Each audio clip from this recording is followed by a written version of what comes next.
Həyatın mənbəyi su olan kimi,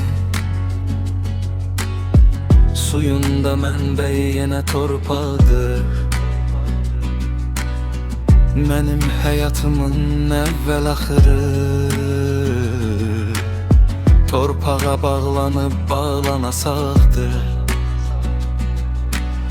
Ondan hər neməti arzulayırıq, arzumuz nədirsə ona çatırıq. Yaşayırıq ondan ayrılmayırıq, ölsək də qoynunda rahat yatırıq. Torpaq istəyir ki, nə qədər ki var, canlı cansız gülümsəsin həyatda. Gündüz güneş olsun, gecə ulduzlar, aydın olsun sema göy kainatda.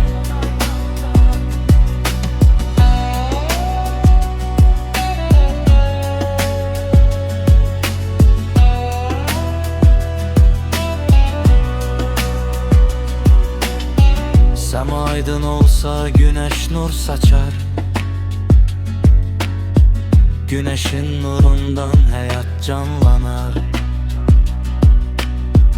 Qara buludlar da güneşten qaçar, torpağın övladı bəxtəvər yaşar.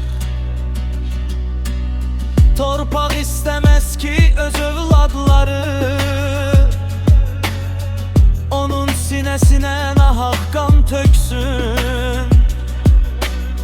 Ancaq məcbur edər hər günahkarı ona səcdə qılsın, ona diz çöksün. Çünki insanlara anadır torpaq,